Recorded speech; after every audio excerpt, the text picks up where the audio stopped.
Itay, bakit gabi na po nandito pa kayo sa labas ng bahay? Tsaka bakit nakatingala kayo sa langit? Pinagmamasdan niyo ba ang bilog na buwan? Oo, anak. Tingnan mo ang buwan. Bilog na bilog. Pero kulay pula siya. Maraming bituin ang matatanaw sa langit na nagliliwanag din. Pero umaambon. Mainit ang singaw ng paligid. Parang seryoso kayo, Itay, ah. Ano naman po ang problema kung bilog ang mapulang buwan ngayon? Isa itong masamang pangitain, Roxanne. Tiyak nasasalakay na naman ang mga aswang. Ganito ang panahong gustong-gusto nila. Tay naman, natatakot ako sa mga sinasabi niyo, ah. Totoo ang sinabi ko, anak. Matagal na din akong manunugis ng aswang. At alam ko na ang mga kilos nila depende sa panahon at kalagayan ng buwan. Tay, hindi ba sinabi niyo na rin dati na wala na aswang dito sa ating lugar? Dapat ay na nung mga nakaraang taon? Oo. Pero nitong mga nakaraang araw ay napabalitang may naliligaw na naman dito para mambiktima. Tay, parang si Aling Sonia yung sumisigaw, ah. Yung kumadrona. Ayun po siya, papalapit sa atin. Si Aling Sonia ka. Halika nga at salubungin natin. Ano bang nangyari, Aling Sonia? Tulugan niyo si Anita. Pagkatapos ko siyang paanakin ay pinasok ng aswang ang bahay nila. Tulungan niyo ako. Balikan natin ang aswang. Ay, ganun po ba? Tama ang kutob ko, Roxanne. Tumawag ka ng mga kapitbahay natin. Mauna na ako raw. Dalian mo! Sige, Itay. Walang hiya kang aswang ka. Mapagsamantala. Dapat sa'yo'y mamatay. Ay, Diyos ko. Patay na ang pag-asawang Anita at Samuel. Kinakain na din ng aswang ang sanggol. Ruben, tagain mo ang halimaw na yan. Talagang papatayin kong halimaw na ito. Walang pusong halimaw. Mamamatay ka!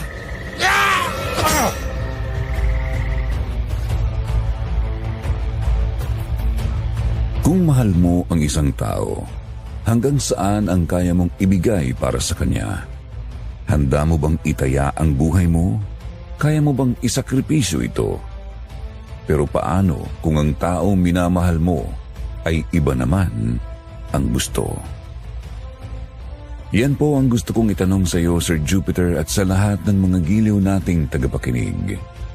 Marami po kasing kababalaghan ang nangyari dito sa Capiz noong dekada 70 hanggang dekada 90 na sangkot ang mga kinatatakutang aswang. Pero ang aking naging karanasan sa mga aswang ay nangyari noong ako ay 25 anyos pa lamang. Dekada 90 na po yun. Pero bago ako magpatuloy, nais ko munang magpakilala sa inyo.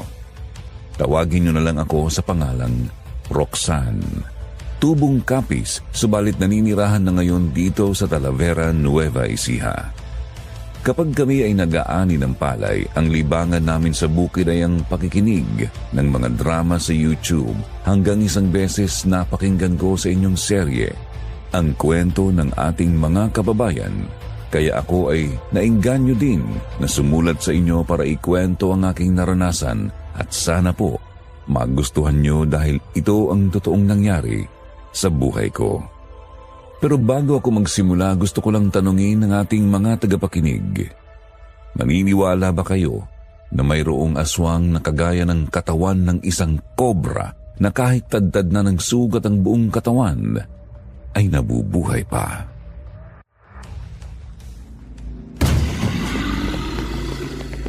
Ang traidor, hindi ko siya tinamaan! Mga kasama! Nakalabas na ng bahay ang aswang! Habulin niyo siya! Hayun ang aswang! Tumatakas siya! Habulin niyo! Oh, bakit nandito ka pa, Aris? Sundan mo na sila, naroon ang aswang! Para sa'yo, Roxanne! Huhulihin ko ang aswang na yun! Pwede ba, Aris, mamaya na yung pambobola mo? Sumunod ka na sa kanila para makatulong ka! Oo na! Susunod na ako sa kanila!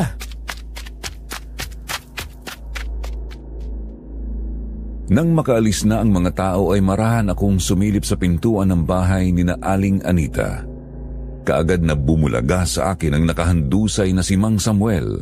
Naliligo siya sa sariling dugo. Marami siyang mga malalalim na sugat sa katawan, lalo na sa braso at mukha. Patuloy pa ring sumisirit ang dugo sa kanyang lalamunan dahil sa malaking sugat niyon, gawa ng matatalim na pangil ng aswang. Nang tumingin ako sa papag, naroon naman ang bangkay ni Aling Anita. Namatay din siyang dilat ang mga mata. Makikita sa kanyang mukha ang matinding sindak. Naliligo din siya sa sariling dugo. Ang mas nakakatakot ay wasak na ang kanyang dibdib. Nahuli tayo ng pagdating! Napatay sila ng aswang! Kawawa naman sila, Itay. Mabuti na lang po, nakatakbo kayo, Aling Sonia. Kung nagkataon, napatay din kayo ng aswang. Ay, kasi nagpumasok ang aswang ay kalong na ni Anitang sanggol. Nagmakita siya ni Samuel ay tinaga niya ng itak. Nagpambuno sila kaya nakatakbo ko palabas. Sayang nga lang at di ko nakuha ang kawawang sanggol. Kayong nakapampiktima na Titong Aswang. Tiyak na hindi na naman siya titigil ng paghahasik ng lagim. Sana naman ay mahuli siya ni na Aris. Anong nangyari, Aris? Nahuli niyo ba ang aswang? Hindi po namin inabutan, Mang Ruben. Napakabilis niyang mawala sa dilim. Iniikot na namin yung mga dinaanan niya pero hindi na namin siya nakita. Paano naman kasi ang bagal-bagal mo? Mas inuna mo pang magpa-cute sa akin kaysa humabol dun sa aswang. Roxanne, kahit naman naiwanan ako, mayroon namang nauna sa akin na humabol. Sila nga hindi naabutan ng aswang. Ako pa kaya? Ewan ko sa'yo. Tulungan niyo ako dito. Ayusin natin ang bangkay ng mag-asawa na ito. Kilala niyo ba ang mga kamag-anak nila? Oo, kilala ko ang tiyahin ni Samuel. Ako na ang bahala magsabi sa kanila ng mga nangyari. Sige po, Aling Sonia. Kailangan nilang malaman ang nangyaring ito para sila nang nakakaalam kung anong gagawin sa mga bangkay. Kailangan silang madala sa punerarya. Nasa bayan pa ang punerarya, Mang Ruben. Kapag ganitong panahon, mahirap ang pumunta ron. Baka may aswang pa na makasalubong tayo. Bukas na lang pagsikat ng araw, pumunta ka sa bayan, Aris. Dumiretso ka na rin sa estasyon ng pulis para i-report mo ang nangyaring ito. Sige po, Mang Ruben. Ako nang bahala doon. Matapos naming isara ang bahay ni na Samuel at Anita ay umalis na ang mga tao roon. Nag-uwian na ang lahat. Kinabukasan nga ay mayroon nang dumating na mga pulis kasama si Aris. Kasunod na dumating ang service na ambulansya ng punerarya. Kinuha ang bangkay na mag-asawa. Kinausap naman ni na Itay at Aling Sonia ang mga pulis. Ipinaliwanag nila ang nangyari. Matapos ay umalis na ang mga yon, dala na rin ng ambulansya ang mga bangkay. Kaya naman umuwi na ako sa aming bahay. Noon ako sinalubong ng aking kakambal na si Roxy. Ano nang nangyari, Ate Roxanne? Hayon, kinuha na ng mga pulis ang bangkay ni na Aling Anita at Mang Samuel. Dadali na yun sa bayan. Nakakatakot naman ang nangyari sa kanila. Ang nangyari sa kanila ay pwedeng mangyari sa lahat. Kaya kailangan nating mag-ingat. Mula ngayon ay palagi na nating isasara ng maaga ang ating tindahan. 6:00 pa lang ng hapon ay isara na natin. Tamang sinabi mo, Nay. Para naman maaga rin ako makapagpahinga. Di kung ganun, hanggang 12:00 na lang ako magbabantay ng tindahan. Ikaw nang bantay pagkatapos kumain ng tanghalian. Teka, ang gaya mo naman. Di ba dati 2:00 tayo nagpapalitan sa pagbabantay? Bakit ngayon 12:00 na? Kasi dati 9:00 ka nagsasara. Pero ngayon 6:00 lang. Kaya tama lang yon. 6:00 ng umaga hanggang 12:00 ng tanghali ako. Ikaw naman, 12:00 hanggang 6:00. Tama ba, Nay? Tama ang Ate Roxanne mo. Pantay lang ang oras nyo kaya huwag ka nang magreklamo. Kung gusto mo palit tayo, ikaw sa umaga, ako sa hapon. Ayoko nga. Alam mo naman na tanghali na akong magising Ganun naman pala Huwag ka na magreklamo dyan. Ikaw na magbantay at matutulog lang ako. Lampas na 12:00 Walang nagawa si Roxy. Padabog siyang nagpunta sa aming tindahan. Ako naman ay nahiga sa mahabang upuan na nasa salas namin. Dahil sa puyat ng nakaraang gabi ay madali akong nakatulog. Mahabang oras ang lumipas. Madilim na nang ako ay magising. Nagluluto na ng hapunan si Inay kaya tinulungan ko na siya. Nang makapaganda na kami ng hapunan sa lamesa, Lumabas ako ng bahay para tawagin si Itay. Noon naman napadaan ang mga nagkakagulong tao. Tay, nagkakagulo mga tao. Aris, anong problema? Naku, magandang gabi po, Mang Ruben. Magandang gabi din sa'yo, Roxanne. Kasama mo pala ang Itay.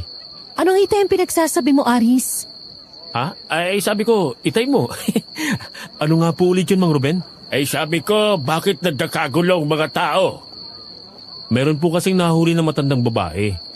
Nakasilip sa pintuan ng bahay ng tiyahin ni Romel. Buntis po yung tiyahin niya. Sabi niya, aswang daw po yun. At gustong biktimahin ang tiyahin niya. Saan ba nila dadalhin yung matandang babae? Sa plaza po. Sige po, punta tayo sa plaza. Tay, tingnan nga natin yung sinabi nila aswang. Punta tayo sa plaza. Bakit aalis pa kayo? Nakahanda ng hapunan. Saan ba kayo pupunta? Pupunta lang kami sa plaza sandali. Titingnan namin yung nahuli daw na aswang. Naku, Nay. Aalis silang Itay at Ate Roxanne. Sasama ka din ba? Sumama ka na rin. Sarado naman ang tindahan eh. Tingnan natin kung totoong aswang nga ang nahuli nila. Sumunod nga kami sa mga tao papunta sa plaza. Pagdating namin doon, nagkakagulo na sila. Nakatali ang mga kamay ng matandang babae sa likuran. Nakaluhod sa lupa. Ang mahaba niyang buhok ay tumatakip na sa mukha. Ang ibang mga kalalakihan ay naglalagay na ng mga tuyong kahoy sa paligid ng matandang babae. Lumapit sa kanya si Itay. Hinawakan niya ang matandang babae at di nagtagal, kinalagan niya ng tali ito. Mang Ruben! Bakit kinalagan ninyo ng tali ang matandang yan? Baka sagpangin kayo niyan! Sandali lang mga kasama, huminahon kayong lahat. Huwag kayong maging padalos-dalos. Huwag kayong basta na lang humahatol ng walang sapat na katibayan. Mang Ruben, ang matandang yan ay isang aswang. Hinuli ko na siya agad. Kesa mangyari pa sa tiyahin ko ang nangyari kina Samuel at Anita. Paano mo naman na-tiyak na aswang nga ang matandang ito? Nakita mo bang meron siyang pangil? Nagbago bang anyo niya? Hindi po eh. Basta nang makita ko siyang umaaligid sa bahay ni Natchang, hinuli ko na agad. Sa tingin niyo ba, Mang Ruben? Hindi aswang ang matandang yan? Bago niyo siya husgahan, kailangan muna nating makatsak kung isa nga siyang aswang. At ang unang dapat niyong malaman, ang aswang ay takot sa asin at sa bawang. Nalalapnos ang kanilang balat kapag nalagyan ng asin, kaya napapaso sila. Sige, Mang Ruben. Lagyan ninyo ng asin ang palad ng matanda na yan at malalaman ninyo na tamang sinasabi ko. Sige na, Mang Ruben. Tutulungan ko kayo. Inang, hindi kita kilala. Pero ayokong magkamali ng paghatol ang mga taong narito. Kung narinig mo ang aking sinabi, patunayan mo sa lahat na hindi ka aswang, kagaya ng sinasabi nila. Oo nga, Manang. Ibukas mo ngayong palad at hawakan ng asin at bawang na ilalagay namin ni Mang Ruben. Pigil ang hininga ng lahat nang ibukas ng matandang babae ang kanyang dalawang palad. Ibinuhos ni Itay ang asin sa palad ng matanda at sa kabilang palad naman, inilagay ni Aris ang bawang. Hinawakan niyo ng mahigpit ng matanda. Ang lalo pang ikinagulat ng lahat ay ibinuhos ng matanda sa kanyang ulo ang asin para patunayan na hindi siya aswang. Hindi siya takot doon kasi hindi naman nalalapnos ang kanyang balat. Nang muli siyang kinausap ni Itay, nalaman namin na siya si Aling Carmen, ang ina ni Anita. Naligaw siya ng pinuntahan kaya doon napunta sa bakuran ng tiyahin ni Romel. Mga kasama, isang malaking pagkakamali ang ginawa niyong pananakit at pagbibintang sa kanya. Hindi siya isang aswang. Pasensya na po kayo, Aling Carmen. Kinabahan kasi ako eh. Pasensya na kung hindi ako nakinig sa mga paliwanag ninyo kanina. Bihira ka naman, pare. Akala ko pa naman magiging bida ka na kasi. Nakahuli ka ng aswang. Sablay din pala. Ayusin mo naman sa susunod. Uy, ikaw ha? Manahimik ka na lang kung wala kang sasabihin maganda. Sa totoo lang, ay mas mabuti ng maagap kaysa palaging kulelat. Ako kasi pare, kapag kumilos pinag-iisipan ko munang mabuti. Hindi ako padalos-dalos. Tama yun, Roxanne, hindi ba? Tama naman si Romel. Mabuti na yung maaga para kung ano man ang pwede mangyari sa susunod, mapipigilan ka agad. Ganon? Ibig sabihin, ayos lang kahit pumalpak? Oo, kaya yun ang gayahin mo sa susunod. Di ba, Romel? Salamat, Roxanne. Roxy, nandito ka pala. Pasensya ka na ha. Nagkamali ako. Akala ko tamang nahuli ko, hindi pala. Ganun naman talaga. Wala namang tao na palaging tama. Tayo nang umuwi na, nagugutom na ako.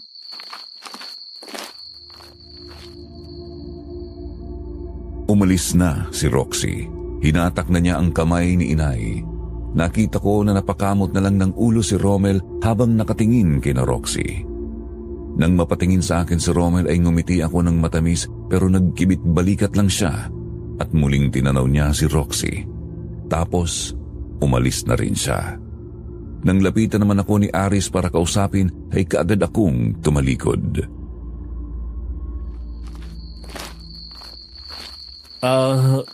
Roxanne kasi ganito yon. Pambihira. Tinalikuran na ako. Tayo na po, Itay. Baka lumamig na ang pagkain natin. Aris, ikaw na nga bahala dito kay Aling Carmen. Ihatid mo sa bahay ni na Kapitan Celso. Bakit po ako? Dapat ay si Romel ang tumulong sa kanya para makabawi siya sa ginawa niyang pananakit. Wala na nga si Romel eh. Umalis na kaya ikaw nang tumulong sa kanya. Dalhin mo siya kay Kapitan Celso para kung ano man ang maging reklamo ng matanda ay maayos. Ipatawag yung mga nanakit dyan kanina. Ganun po ba? Sige po. Oh, nasa na yung mga matatapang dito kanina na nagsasabing aswang si Aling Carmen? Yung mga nakita ko na ng bato at pumalo sa kanya.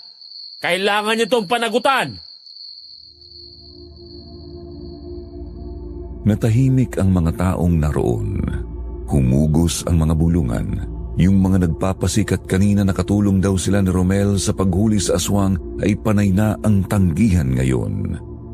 Yung mga may hawak na bato at pamalo ay biglang binitiwan at isa-isang nag-alisan hanggang sa kami na lang ni Aris ang natira doon. Napilitan si Aris na siya na ang maghatid kay Aling Carmen sa bahay ni Kapitan Celso.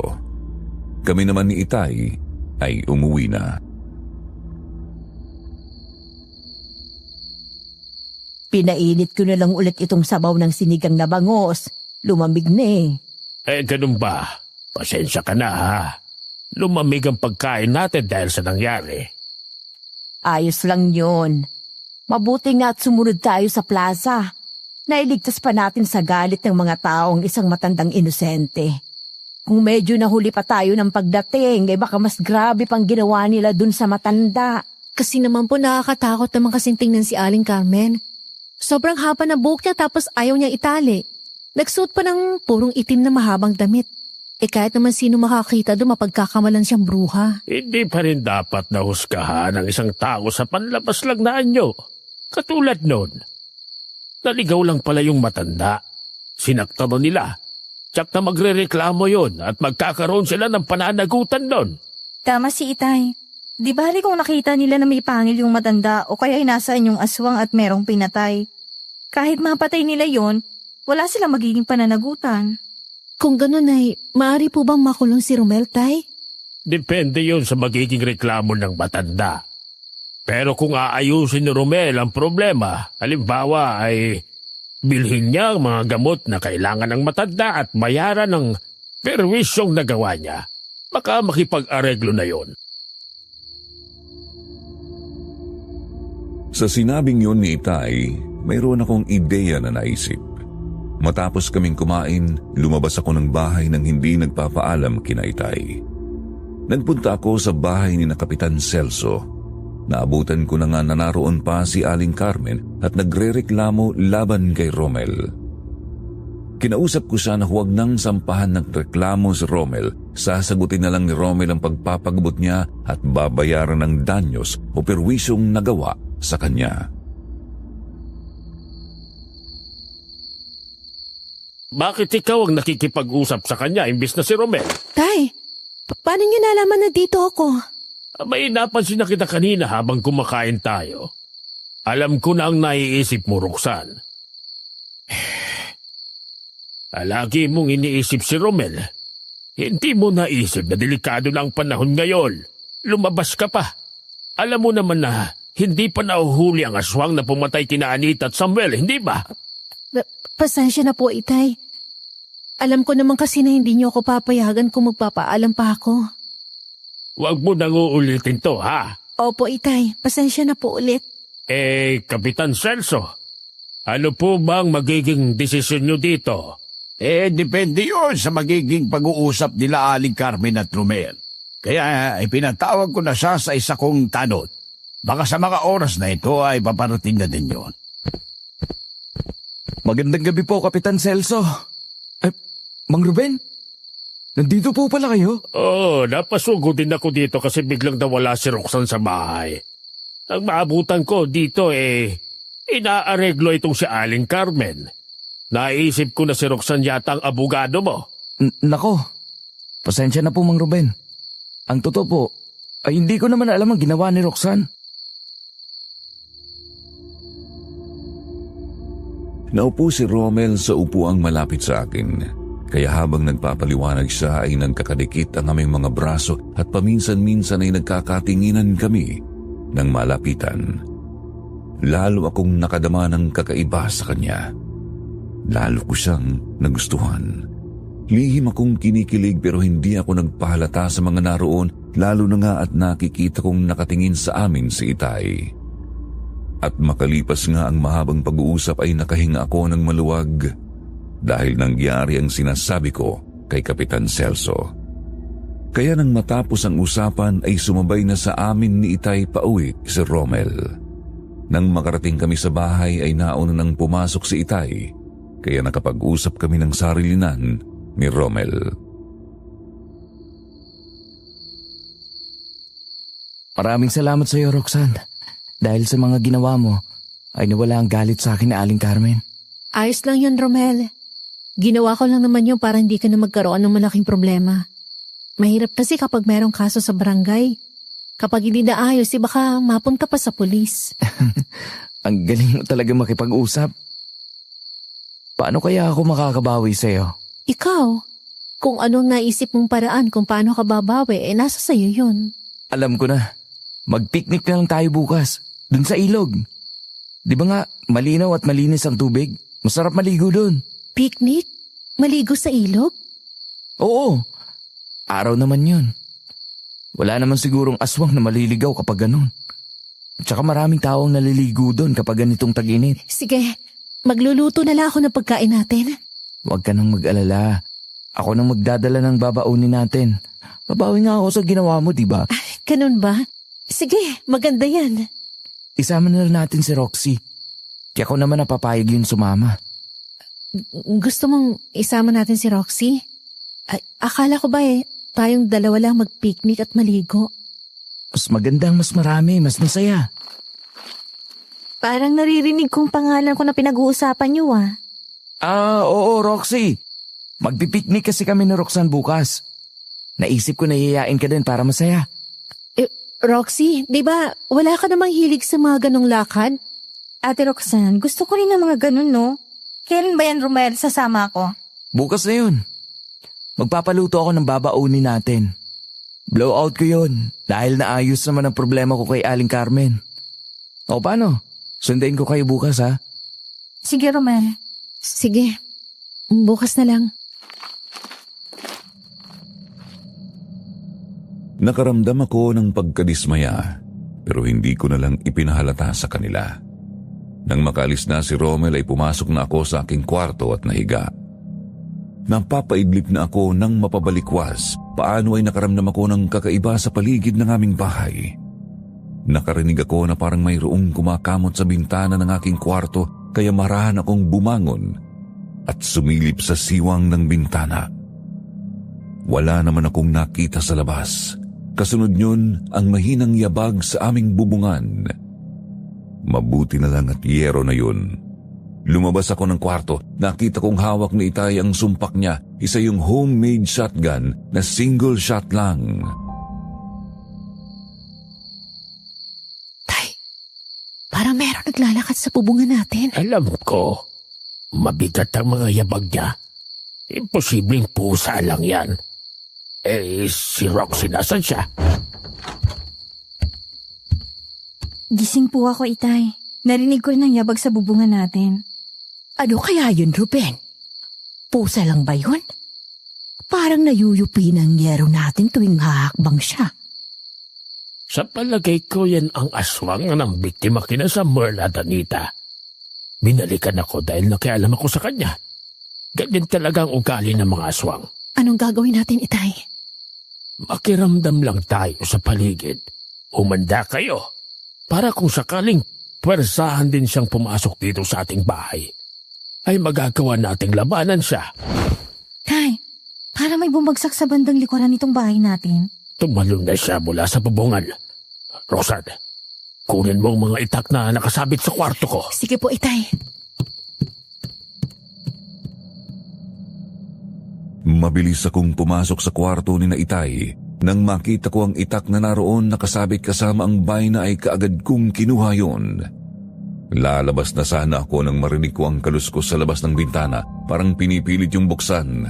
Napansin ko na pwersahan talaga yung hinahatak palabas, kaya ang kandado na mahabang pako ay malapit nang maalis. Kaya lumapit nga ako para ayusin ulit ang kandadong pako, pero bumigay ang bintana ng aming bahay at nabuksan yun. Napaatras ako at lumayo sa bintana.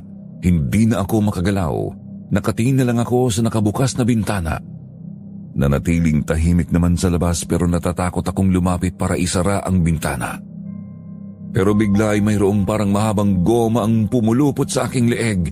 Hinahatak ako palabas ng bintana. Noon ko natiyak na dila iyon ng aswang. Sa takot ko ay nabitawan ko ang itak.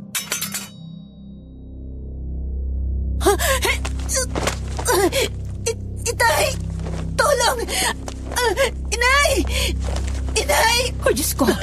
Roxanne! Ruben! Tulungan niyo kami! Lumabas siya ng bahay niya. Tulungan niyo ako, Nay! Ang itak na bitawan ko, kunin niyo! Putulin niyo ang dila nitong aswang! Kung ganun, dila pala yan ng aswang, ha? Humanda ka sa akin ngayon! Puputulan kita! Kusa kang binitawan ng dila ng aswang, Ate Roxanne. Binaril na kasi siya ng itay mo. Hango lang yang yon. Grabe ang pagkakasakal sa akin. Muntik na akong di makahinga. Roxanne, ayos ka lang ba, anak? Opo, Itay. Dasa na po ang aswang.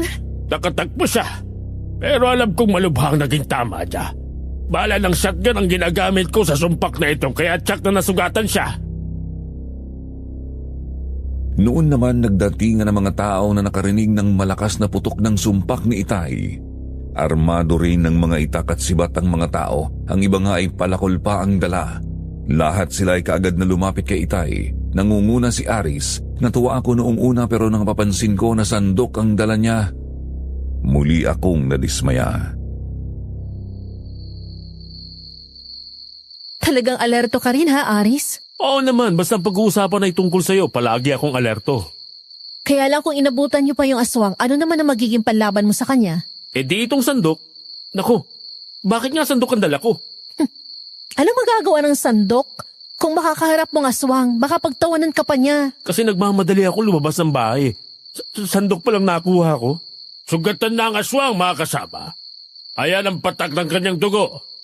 Alam ko na hindi pa siya nakakalayo. Habulin natin siya! Tama si Itay.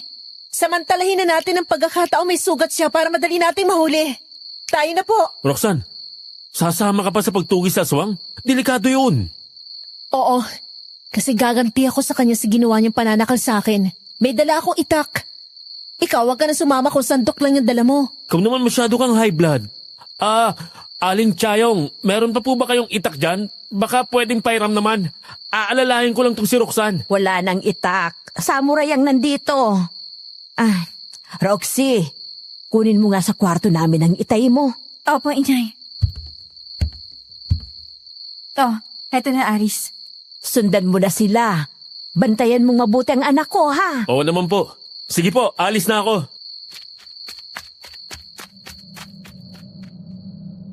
Nagmamadali nga na sumunod sa amin si Aris. Nagulat pa ako nang lumapit siya sa akin. Ngumiti siya ng matamis at ipinakita ang hawak niyang samurai habang ang sandok na dala niya kanina ay nakalagay naman sa bulsa niya sa likuran. Ewan ko pero lalo akong naiinis sa kanya kapag ganoon. Para siyang komedyanteng pulpul kung tawagin sa aming lugar. Yun bang siya lang ang natutuwa sa mga kilos niya. Panay ang ngiti niya sa akin at pagpapakyut. Pwede ba, Aris, talasan mo yung mga mata mo? Hanapin mo yung aswang, hindi yung puro akong tinitingnan mo. Siyempre tinitingnan kita kasi baka sa bandang likuran mo lumabas ang aswang. Mabuti na yung palagi kong handa. Sus, palasot ka pa. Sabi ko na nga ba hindi pa siya nakakalayo. Ayun ang aswang. Habulin natin! Talas talaga ng mga mata ni Mang Ruben, no? Nakita agad ang aswang. Mga kasama! Paligiran natin ang aswang! Huwag ka masyadong agresibo, Aris. Mag-iingat ka dahil totoong aswang yan. Pumapatay talaga yan ng tao. Alam ko naman po yun, Mang Ruben. Kaya akong tatapos sa aswang na to. Hindi naman ako kagaya ni Romel na hindi aswang ang nahuli. Pasikat ka, dinamay mo pang wala dito. Tatapusin kitang walang hiya ka! Naku po, Aris, di mo siya tinamaan. Umilag ka! Susunggaban ka! Ang bihira ka talagang aswang ka! Bakit ka umilag? Nakakainis ka! Sabi ko na nga sa'yo na tunay na aswang yan. Hindi yan basta susuko. Hindi siya basta mapapatay. Napapahiya na ako sa loko na to Umanda ka sa akin ngayon! Nang muling sugurin ni Aris ang aswang at tagain ay muli yung nakaiwas. Binalyan yun si Aris kaya natumba siya. Noon nagkaroon ng pagkakataon si Itay na muling paputukin ang hawak na sumpak. Muling tinamaan ang aswang kaya napaluhod yun. Kasunod yun ay nagliparan ang mga sibat ng mga taong nakapaligid sa aswang. Yun ang dahilan kaya bumagsak yun at namatay. Kaagad namang tumayo si Aris. Walang iya ka! Papatayin kita! Patay na ang aswang? Oo, patay na. Tapos ng laban kaya kumalma ka na. Mang Ruben naman, bakit naman tinapos nyo agad? Hindi nyo man lang ako tinirhan. Ibinigay na nga namin ang lahat ng pagkakataon sa iyo. Pero wala ka namang nagawa laban sa kanya. Muntik ka pa ngang madisgrasya, hindi ba? Kaya bago pa siya makatakas ay tinapos na namin. Ay nako, puro ka lang kasi yabang. Inuuna mo pang kahambugan ng bibig mo kaysa sa kilos ng katawan mo. Mauna na nga po ako, Itay. Sige, umuwi ka na. Sabihin mo sa inay mo na aayusin lang namin ito at uuwi na rin ako. Mang Ruben, sasabayan ko na po si Roxanne. Sige, Aris, samahan mo siya. Ikaw nang bahalang magpasensya sa kanya. Minsan ay ganyan talagang ugali niya. Opo, alam ko po yun. Sige po, susundan ko na siya. Roxanne! Roxanne! Ano na naman? Ba't sinundan mo pa ako? Iatid na kita sa inyo. Nagpaalam na ako sa Itay mo na sasabayan kita. Pwede ba, Aris, tigilan mo na nga itong ginagawa mo? Hindi mo ba napapansin na hindi ako natutuwa? Lalo lang ako naiinis. Pero gusto kita, Roxanne. Mahal kita kaya ako nagkakaganito. Pero hindi kita gusto. Sana maintindihan mo yun. Bakit? Ano ba kasing hanap mo sa isang lalaki? Baka naman makakaya ko pang gawa ng paraan yun para magustuhan mo ako. Lahat ng hinahanap ko sa isang lalaki, wala sa'yo yon. Kaya pwede ba tigilan mo na ako? Humanap ka na lang na ibang babae na liligawan mo. Dahil ba yung kay Romel? Oo, dahil yun sa kanya. Dahil ang mga lalaking kagaya niyang pangarap ko. Pero gusto ko rin ba ni Romel? Katulad din bang nararamdaman mo ang nararamdaman niya? Oo naman. Kasi nga bukas niyayaya niya akong maligo at mag-picnic kami para makabawi siya sa ginawa kong pakikipag-usap kay Aling Carmen para magkasundo sila. Swerte naman pala ni Romel. O ngayon, alam mo na. Pwede ba tigilan mo na ako? Huwag mo na akong sundan kaya ko namang umuwi. Sige, umuwi ka na. O bakit kasi sunod ka pa ng sunod? Natural pupunta ako sa bahay niyo. Isasauli ko kay Aling tsaka yung tong samurai na hiniram ko. Sa akin mo na lang ibigay, ako na mag-uuwi. Bakit? Ikaw ba si Aling Chayong? Sa'yo ko ba ito hiniram? Hindi naman, hindi ba? Kaya pupunta ako sa inyo sa ayaw at sa gusto mo. Kung ayaw mong sumabay sa akin, ayos lang. Bahala ka na nga, para-paraan ka rin eh. Iniwanan ko na si Aris, pero nakabuntot pa rin siya sa akin hanggang sa makauwi ako ng bahay. Hinintay ko na iabot niya sa akin ang samurai pero nanatili lang siyang nakatayo at nakatingin sa ibang direksyon. Kaya kinatok ko na ang pintuan. Di naman nagtagal ay narinig ko ang mga yabag na papalapit sa pintuan. Nang bumukas yun, nakita ko ang aking inay. Nagbalik ka na. Nasaan ang itay mo? Nandun pa po sa kakahuyan ay. Nasukol kasi at napatay yung aswang eh. Aayusin daw muna nila yung kaya nauna na ako umuwi. Salamat naman at sinamahan mo si Roxanne, Aris. Opo. Sumabay na ako habang pauwi si Roxanne. Para isauli ko itong samurai nyo. Marami pong salamat, Aling Chayong. Alis na po ako. O siya, sige, mag-iingat ka rin sa iyong pag-uwi, iho. Opo, Aling Chayong. Sige nanay, sara niyo na po ang pintuan. Baka mamaya pa umuwi ang itay. Oh, bakit parang matamlay ka? Hindi maipinta ang mukha mo. Paano naman kasi ang kulit-kulit ni Aris? Di ko na nagugusto ng palagi niyang pagsunod-sunod sa akin. Mabait naman si Aris Ano bang masama dun? Di ba mga bata pa kayo ay magkakilala na kayo? Nanliligaw po siya sa akin. Hindi ko naman siya gusto. Hindi siya lalaking pangarap ko. Sabihin mo nang maayos sa kanya. Kung wala ka talagang nararamdaman para sa kanya, huwag mo siyang paasahin. Ay, sinabi ko na nga po, kaya lang talagang ang kulit niya. Nagpapakitang gilas pa sa inyo ni Itay, akala naman niya, makukuha niya ako sa ganun.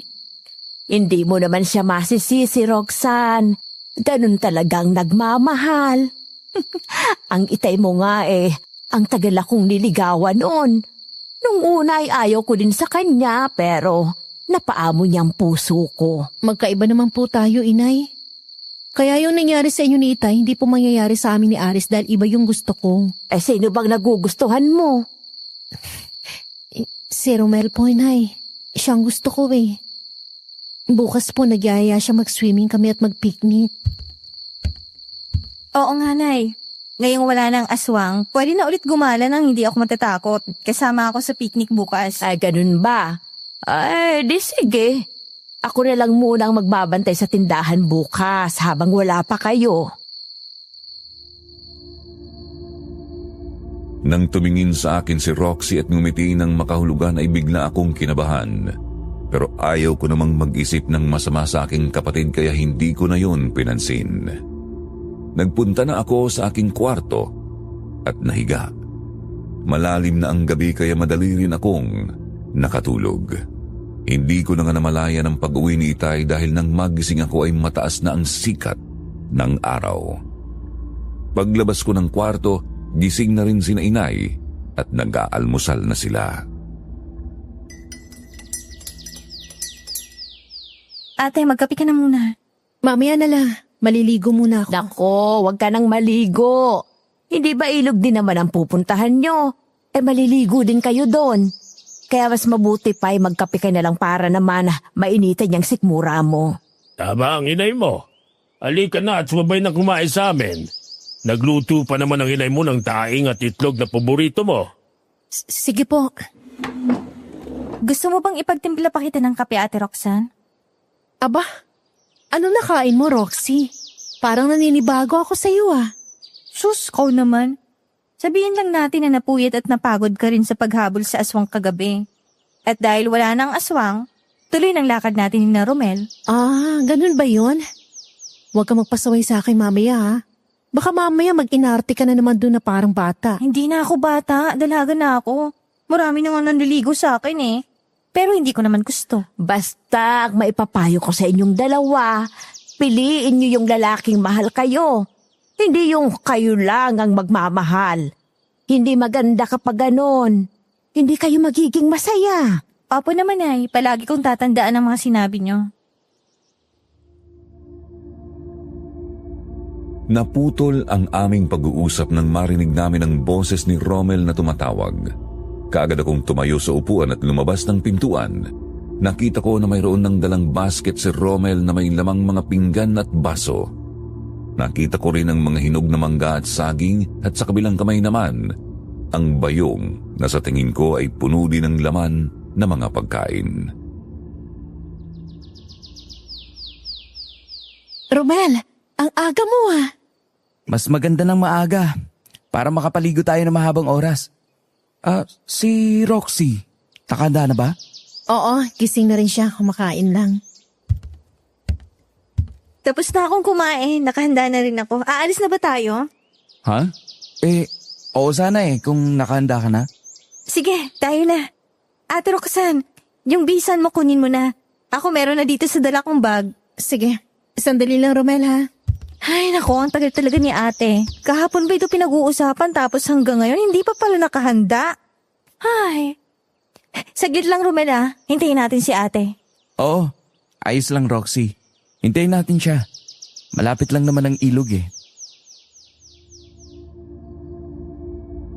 Habang kumukuha ako ng damit at tuwalya, naririnig ko ang masayang pag-uusap ni na Romel at Roxy. Nang lumabas ako ng kwarto ay nagpaalam na ako kina Itay at Inay. Nagbilin si Itay na huwag kaming masyadong maging kumpiyansa sa paligid kaya dinala ko pa rin ang benditadong itak. Lumabas na ako ng bahay kaya umalis na kami ni na Romel. Kalahating oras ang nilakad namin bago kami nakarating sa ilog. Natuwa kami nang makitang malinaw at malinis pa rin ang tubig sa ilog kahit na maraming naliligo at naglalaba roon. Kaagad kaming nagpunta sa isang malaking puno. Doon namin iniwanan ang aming mga damit at pagkain. Sandali muna Roxy, huwag ka munang umupo dyan. Marurumihan ang shirts mo May dala akong panlatag na magagamit natin. Ganun ba? Mabuti naman kung may dala ka. Oh, ayan, nakalatag ng malaking kumot ko. Pwede ka nang maupo, Roxy. Ikaw din, Roxanne. Salamat, Romel. Alam mo, ang tagal na rin mula nang huli ako maligo dito. Oo nga Ako rin. Hindi na rin ako napupunta rito mula nung nakaraang taon. Lalo na nung laganap ng mga gumagalang aswang dito sa ating lugar at mga karatig baryo. Siyempre, kailangan natin mag-ingat. Kagabi nga may sumalakay sa aming aswang. Mabuti na lang nasukulat na patay ni na Itay. Kaya hindi na ako takot gumala ngayon. Mabuti naman kung ganon. Kasama mo naman ako, Roxy. Wala kang dapat na ikatakot kasi pagtatanggol kita. Alam ko naman na hindi mo ako pababayaan. Matapang ka Baka gusto mo na maligo. Lusong na tayo sa tubig. Masarap ang maligo ngayon kasi mataas ang araw. Sige, tayo na. Ikaw din, Roxanne. Maligo na tayo. Oo, sige. Nang tumayo si Romel at alalayan niya ang kapatid kong si Roxy para makatayo at magkahawak kamay silang tumakbo palayo sa akin, nakaramdam ako ng pagsiselos. Ang kirot ng aking dibdib dahil ngayon ay tiyak ko na sa aking sarili na ang kapatid ko nga ang gusto ni Romel. Nakita ko ang sigla niya habang naliligo sila ni Roxy. Nakaramdam naman ako ng inggit kay Roxy.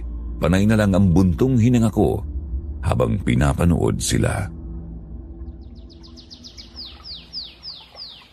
Roxanne! Halika na! Maligo ka na rin! Oo nga, Ate Roxanne. Halika na. Sige, nandiyan na ako. Bakit parang hindi ka masaya, Roxanne? Hindi ba nag-usap na tayo na para sa'yo to? Oo nga naman, Ate Roxanne. Kaya halika na. Malamig kasi ang tubig, parang bigla akong gininaw Kayo na lang kaya maligo. Doon na lang ako sa ilalim ng puno. Babantayan ko yung mga gamit pagkain natin. Sige, ikaw ang bahala. Nahirap naman na pilitin ka namin ni Roxy. Kung masama ang pakiramdam mo, baka lagnatin ka pa. Oo nga naman, ate. Romel, unahan tayo sa paglangoy papunta ron, no? Sige, ang matalo mo parusa Kaya bilisan mo. Hindi mo ako matatalo kasi mauuna na ako sa'yo.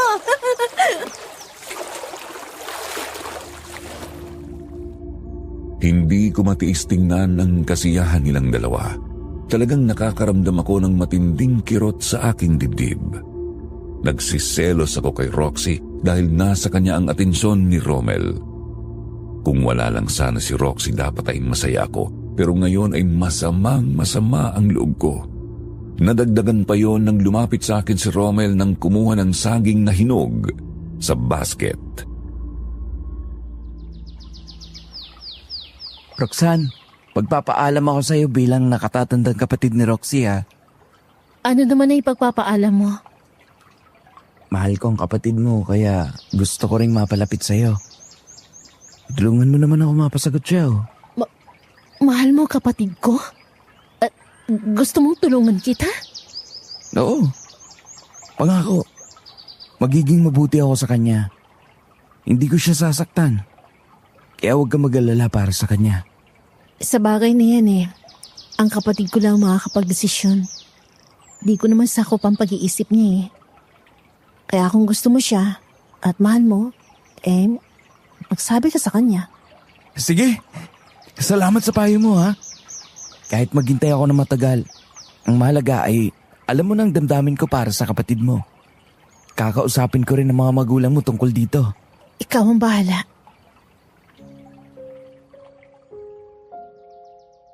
Nang tumalikod si Romel, dala ang 2 piraso ng saging ay tinanaw ko pa siya hanggang sa makarating kay Roxy, kung saan binalatan pa niya ang isang saging at isinubo kay Roxy. Parang sasabog ang aking dibdib, hindi ko na maitatago na nasasaktan ako. Nangilid na ang aking luha at tuluyang umagos, kaya bago pa nila mapansin ang aking pagluha, tumalikod na ako. Naglakad ako palayo habang umiiyak. Noon lumapit sa akin si Aris na palagi pa din palang nakasunod sa akin. Roxanne, uuwi ka na ba? Ihatid na kita. Aris, ang sakit pala no. Nanamdaman ko rin yung sakit dinulot ko sa'yo. Ganito pala ang pakiramdam ng tao kapag yung taong mahal mo iba naman ang gusto. Ang sakit sa dibdib. Ang hindi ko matanggap. Bakit ang kapatid ko pa? Nalaman ba niya na gusto mo siya? Sinabi mo bang mahal mo siya? Hindi ko na nagawang sabihin ng bagay niyo dahil siya na mismo nagsabi sa akin na tulungan ko siya kay Roxy. Sinabi niya na mahal niya ang kapatid ko. At ipapaalam na din niya sa aking magulang. Roxanne, madalas banggitin ng tatay ko sa akin na bahagi na ng pag-ibig ang kabiguan. Kailangan may masaktan pa, may sumaya. Minsan talaga ganun ang buhay. Hindi lahat ng gusto mo ay napapasayo. Aris, pwede ba samahan mo ako umuwi sa amin? Di na magandang pakiramdam ko Oo, Roxanne. Halika. At iatid na kita sa inyo. Makakaya mo bang maglakad? Oo, kaya ko naman. Kung hindi mo kayang lumakad pwede naman kitang pasanin. Gusto mo ba? Sige, pwede ba? Pakiramdam ko kasi nangihina ng tuhod ko. Pumasan nga ako kay Aris at sa balikat niya, doon ako umiyak. Tahimik lang na naglakad si Aris. Pinabayaan niya lang ako, pero nararamdaman ko ang kalungkutan niya dahil sa nangyari sa akin. Paano nga ay panay ang buntong hininga niya. Tuloy-tuloy siyang naglakad. Nang maputol ang suot niyang tsinelas ay hindi na niya pinansin. Iniwanan na niya yun. Naglakad siya ng nakayapak, wag lang akong maibaba. Maya-maya ay naramdaman kong tumigil sa paglakad si Aris. Anong problema, Aris? May lalaki na nakatanaw sa atin. May kasamang asong itim. Nasaan? Ayun sa malaking puno ng anahaw. Kilala mo ba siya? Hindi Baka maniligo lang din yan sa ilog o kaya naman napadaan lang. Pwedeng ganun nga. Iba kasi kung makatingin Parang kakain ng tao. Masyadong seryoso. Huwag mo na lang intindihin. Umuwi na tayo. Gusto ko na talaga makauwi. Sige. Umalis na rin naman siya. Nagpatuloy sa paglalakad si Aris habang pasan-pasan ako. Makalipas ang halos kalating oras na paglalakad, nakarating kami sa aming bahay. Ibinaba ako ni Aris. Tuloy-tuloy naman akong pumasok sa loob ng bahay. Nakita kami ni inay pero tiningnan lang niya si Aris tapos ay sinundan niya ako sa kwarto. Oh, may masama bang ginawa sa'yo si Aris? Bakit ka umiiyak? Wala po, inay. Siya nga po ang tumulong sa akin para makauwi dito. Kasi sobra na talaga sama ng pakiramdam ko. Kung ganon, anong dahilan ng pag-iyak? Wala po ito, inay. Huwag niyo na lang ako intindihin. Ina mo ko, Roxanne. Pwede mo akong pagsabihan ng iyong problema at mga sikreto. Sinabi mo na nga sa akin ng tungkol kay Romel, hindi ba? Teka nga pala. Nasaan nga pala si Romel at ang kapatid mo? Nandun pa po sa ilog. Naliligo pa silang dalawa at sa pagkakataong ito, alam ko masayang-masaya sila habang kumakain. Magsabi ka sa akin ng totoo. Si Romel ba ang dahilan ng pag-iyak mo? Opo, inay. Ang sakit lang na marinig ko mismo sa kanyang bibig na mahal niya si Roxy. Nagpapatulong pa nga siya sa akin na mapasagot si Roxy. Ganun pala. Ibig sabihin, si Roxy ang mahal niya. Alam ba niyang damdamin mo para sa kanya? Hindi niya alam, inay. Hindi ko na nagawa sabihin kasi siya na ang naunang umamin sa akin ng damdamin niya para sa kapatid ko. Ang kapatid mo, alam mo na bang damdamin niya para kay Romel? Baka naman masyado ka nang nagiging emosyonal. Malay mo naman kung hindi naman siya gusto ni Roxy, di ba? Alam ko po na may pagtingin din si Roxy sa kanya. Nakakita ko sa mga kilos niya. Kaya, naramdaman ko rin yung sakit ng kalooban ni Aris nang tanggihan ko siya. Pero mabuting tao si Aris. Kahit na busted mo na ay patuloy pa rin siyang nasa tabi mo kapag kailangan mo siya. Talagang mahal ka niya, anak. Opo, inay. Sayang nga lang, wala akong maramdaman para sa kanya.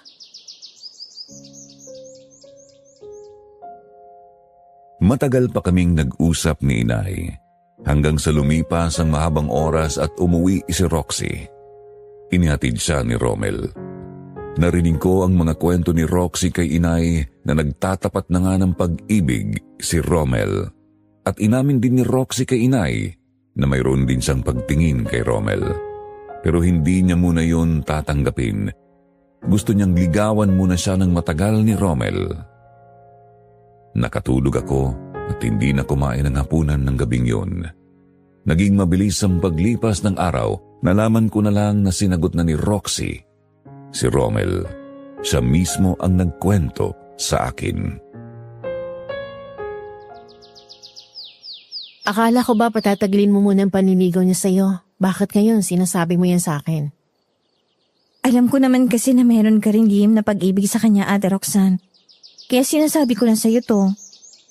Nobyo ka na si Romel. Kaya sana wag mo nang pag-interesan. Binabati kita sa iyong tagumpay, Roxy. Hindi ko alam kung kanino ka nakamana ng pagiging makasarili. Ako makasarili? Paano naman ako naging makasarili? Alam mo naman na noon pa may pagtingin na ako kay Romel. Sana ikaw nang umiwas. Sana hindi mo siya pinatulan dahil alam mong mahal ko siya. Ate Roxanne, akong minahal ni Romel. Nagkataon na mahal ko rin siya. Kaya wag mong sasabihin na makasarili ako. Kasi hindi ko siya inago sa'yo. Dahil hindi ka naman niya minahal kahit kailan. Akong nagustuhan niya. Bakit hindi mo yan matanggap? Alam ko naman na hindi mo rin naman talaga gusto si Romel. Gusto mo lang na palagi ako naaagawan. Kasi gusto mo na palagi sa iyong atensyon ng lahat. Palagi ka nakikipagkumpetensya sa akin. Ano ba kayong dalawa? Papasok pa lang ako ay naririnig ko na mga pagtatalo nyo ng dahil lang sa lalaki. Eto kasing si Ate Roxanne. Nagagalit sa akin kasi kami na ni Romel. Inagaw ko daw sa kanya. Hindi naman sila nagkaroon ng relasyon. Kasalanan ko ba kung ako yung niligawan? Kasalanan ko ba kung gusto ko rin si Romel? Yung boses mo, Roxy! Kaharap mo na ako ay sumisigaw ka pa? Palagi kayong nagtatalo! Kasi ang gusto niya palagi nasa kanyang atensyon ng lahat. Roxanne, panganay ka naman. Alam kong makakaunawa ka. Huwag naman na ikaw pang maging hadlang sa kaligayahan ng iyong kapatid. Anak, darating ang oras na makakakita ka rin ng lalaking para sa'yo. Pabayaan mo na sila.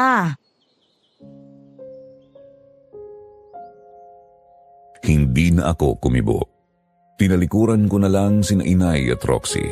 Ang totoo ay napahiya ako kay Inay, kaya nahiya na akong lumabas ng aking kwarto. Kahit anong katok niya ay hindi na ako nakipag-usap. Sinabi ko na gusto ko na lang muna mapag-isa. Impit akong umiyak muli hanggang sa nakatulog ako at hindi na naman kumain ng hapunan. Nang sumunod na araw, nagulat ako sa malakas na sigaw ni Aris. Mang Ruben! Mang Ruben! Aris, bakit bang aga-aga sigaw ka na sigaw? Ano bang problema? Roxanne, nandyan bang itay mo? Nandito, sandali tatawagin ko. Oh, eto na palang itay eh. Ano ba problema, Aris? Bakit hinahanap mo ako? Si Aling Sonia po kasi, yung kumadrona. Patay na po siya. Kausap ko lang kahapon Pasigla pa siya. Ay paanong nangyari at namatay siya? Nabiktima po ng aswang, Mang Ruben. At may karatula po na nakalagay sa ibabaw ng bangkay niya. Kayong tinutukoy doon. Ganun ba? Tayo na nga sa bahay ni Aling Sonia. Sasama ako, itay. Totoo bang narinig ko na patay na si Aling Sonia? Opo, inay. Yung po ang sinabi ni Aris. Sandali lang po at susunod ako kina itay. Nang makarating ako sa bahay ng kumadrona na si Aling Sonia ay marami ng tao roon, Sir Jupiter. Naroon din ang anak ni Aling Sonia na babae na umiiyak dahil sa sindak. Napatingin sa amin ang lahat nang pumasok na kami sa pintuan ng bahay ni Aling Sonia. Paano nga ay may nakatayong malaking karton sa tabi ng bangkay ni Aling Sonia. Sinasabi ng lahat ng mga naroon na maaaring ang aswang na pumatay kay Aling Sonia ang nag-iwan ng karton na yon kung saan nakasulat na isusunod na niyang papatayin ang aking ama. Pero mas magiging masakit ang kanyang paghihiganti. Sinabi rin doon na lahat ng taga-baryo namin ay magbabayad ng mahal sa kanila. Mang Ruben, posible bang ang aswang na pumatay kay Aling Sonia ay kamag-anak ng aswang na napatay natin? Posibleng ganun nga. Kaya kailangan nating mag-ingat lahat. Mapanlin lang ang mga aswang. Alam ko na hindi lang ako ang gusto niyang gantihan. Kung hindi tayong lahat. Kaya kailangan nating mag-ingat. Magsagawa na lang po tayo ng gabi-gabing pagroronda, Mang Ruben. Para kahit papano ay mapigilan natin ang pambibiktima ng aswang. Oo nga, Mang Ruben. Masyado tayong naging kampante noong mga nakarang araw. Akala natin wala nang susunod na mabibiktima ang aswang. Dahil napatay na natin yung isa. Meron na po pala. Sige. Pag-uusapan namin yan ni Kapitan Celso. Ay, may edad na kasi siya, kaya hindi na siya pwede sa mga pagroronda. Kayo na lang pumumuno sa amin sa pagbabantay. Nakahanda naman kami na suportahan kayo. Sige. Yun ang gawin natin. Pero kailangan muna nating maayos ang bangkay ni Aling Sonia. Matulungan natin ang kanyang pamilya para mabigyan siya ng maayos na libing. Uuwi na muna ako, itay. Sige na, Roxanne. Ikaw nang bahalang magsabi sa inay mo, ha?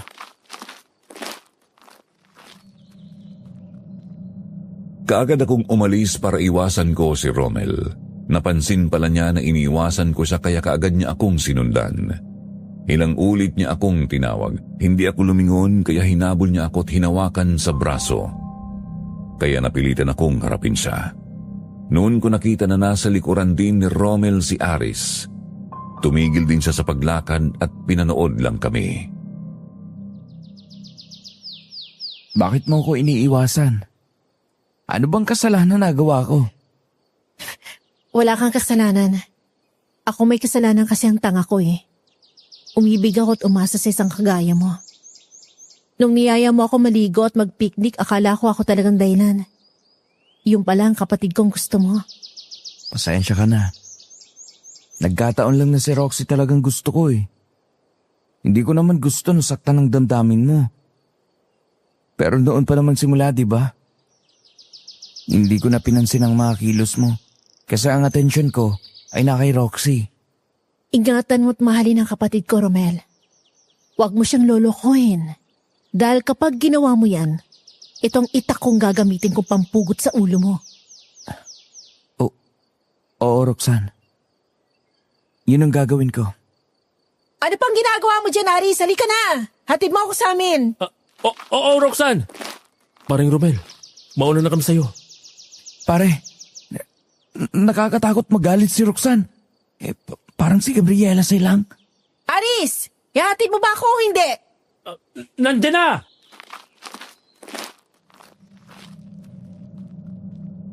Kaagad nga na lumapit sa akin si Aris. Wala siyang kibo habang naglalakad kami. Alam ko na nakikiramdam lang siya sa akin. Hanggang sa makarating kami sa aming bahay, kaagad akong pumasok at nagtimpla ng kape para sana ibigay ko kay Aris. Pero paglabas ko ng aming bahay, wala na siya. Nakita ko naman si inay na pangiti-ngiti habang nakatingin sa akin. Naiinis ako nang ibaba ko sa pasimano ng aming tindahan ang tasa ng kape. Nay, nasaan na si Aris? Aba umalis na. Nagagalit ka raw kasi kaya hayo nagpaalam na sa akin. Hindi mo naman kasi sinabi na ipagtitimpla mo ng kape. Pambira. Sino nang iinom nitong kapeng tinimpla ko? Sige na, ako na lang ang iinom niyan. Sige po. Ay, siya nga pala sabi ni Itay, maya-maya pa raw siya uuwi. Tutulungan pa nila yung anak ni Aling Sonyang maayos yung bangkay ng matanda. Kawawa naman si Aling Sonya. Malagi mong naging kamatayan niya. Ay makipaglamay tayo sa unang gabi ng burol niya. Malaki ang utang na loob ko sa matandang yon. Siya ang nagpaanak sa akin ng isilang ko kayo ni Roxy. Sumang-ayon naman ako sa sinabi ni inay kaya sa unang gabi ng paglalamay ay nagpunta kami ni na inay at Roxy. Maraming mga kababaryo namin ang nakipaglamay dahil kilalang kumadrona si Aling Sonya. Malalim na ang gabi nang magpaalam sa amin si Roxy na mauuna na siyang umuwi dahil inaantok na siya. Ayaw pa sana siyang payagan ni inay dahil wala naman siyang makakasama sa aming bahay.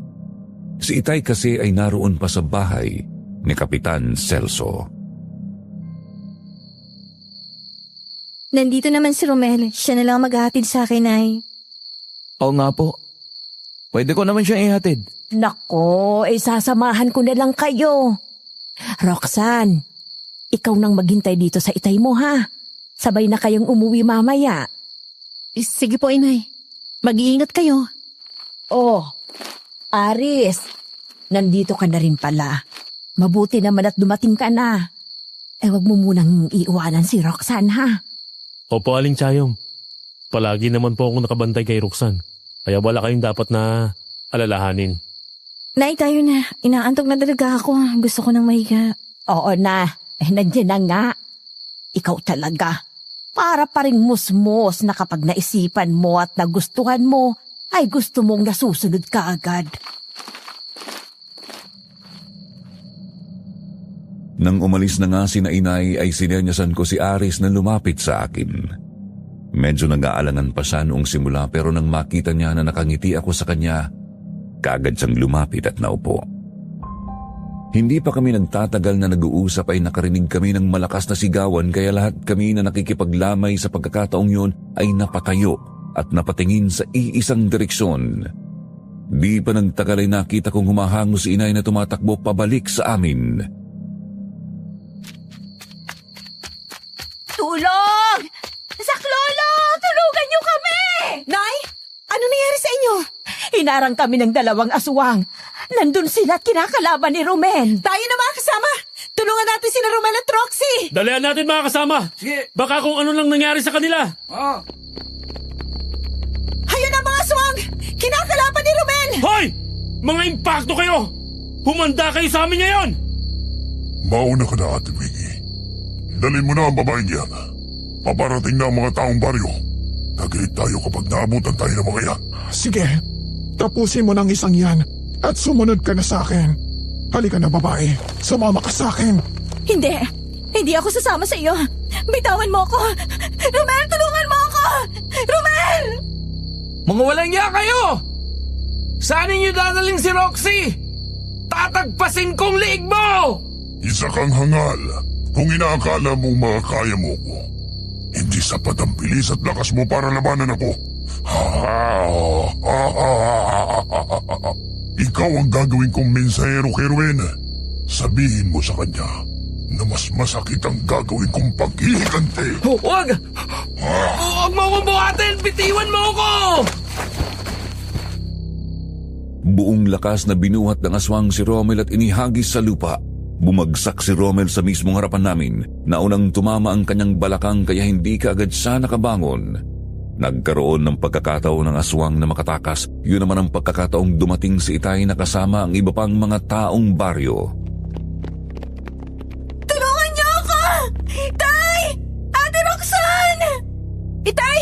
Sundan natin ang mga aswang! Tinangay nila si Roxy! Tayo na mga kasama! Habulin natin sila! Pakiusap! Tulungan natin ang aking anak! Magdalawang grupo tayo, Mang Ruben! Kailangan mabawi natin si Roxy! Tayo na, Itay! Baka kung ano nang gawin nila kay Roxy! Roxanne! Sumama ka kina Aris! Yung iba sumama sa akin! Apo! Tulungan niyo ako! Tulong! Sa gawin niyo narinig ko ang boses ni Roxy! Tayo na mga kasama! Nang makarating nga kami sa lugar kung saan ko narinig ang boses ni Roxy, nakita ko na nakikipaglaban na sila Itay sa aswang. Nang makalapit na kami sa kanila ay nakita kong nakahandusay si Roxy. Wala na siyang malay. Kaagad naman siyang binuhat ni Aris at isinandal sa isang puno na naroon. Bantayan mo dito si Roxy. Tutulungan ko sina Itay mo. Mag-iingat ka, Aris! Uy, sarap naman pakinggan nun ah. Parang nag-aalala ka sa akin. Oo na, mamaya ka na magpa-cute sa akin. Tulungan mo na lang sina Itay. Hindi ko na kayang lumaban! Nabali na yata ang balakang ko, Roxanne! Sumama ka na kay Aris! Ako na lang magbabantay kay Roxy! Sige, ikaw na ang bahala sa kanya ha. Huwag mo siyang pababayaan ha. Baka maagaw na naman siya ng aswang. Mga kasama! Paligiran natin ang aswang! Ikaw ang pasimuna sa pagpatay sa aming nakatatandang kapatid. Hindi ka namin mapapatawad. Pagbabayaran mo at ang mga taong narito sa baryo ang ginawa niyo sa kanya. Mga salot kayo na dapat mawala. Marami na mga tao ritong napatay nyo. Pero hindi pa rin kayo tumitigil. Dapat lang kayong mamatay. Ngayong napapaligiran ka na namin, mamamatay ka ng halimaw ka! Susunod ka na rin sa kapatid mo. Pagbabayaran mong ginawa mo kay Aling Sonia.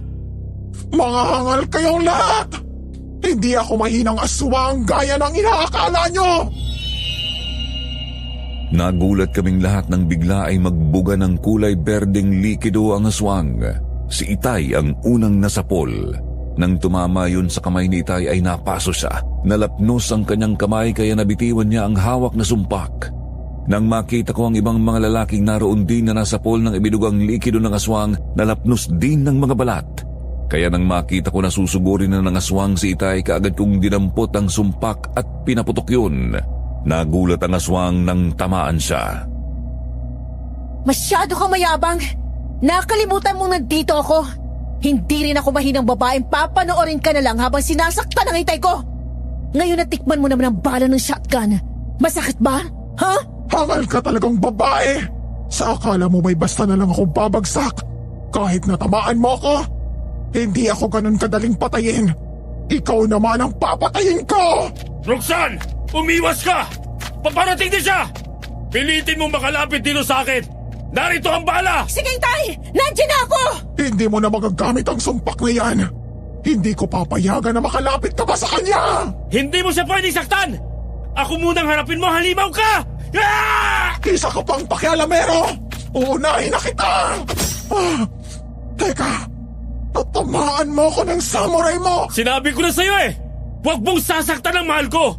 Lahat ay gagawin ko para sa kanya! Pwes, lalapnusin ko rin ang buong katawan! Hangal ka! Ang init! Anong klase bang halimaw to? Bakit napakainit ang kamandag na ibinubugan niya?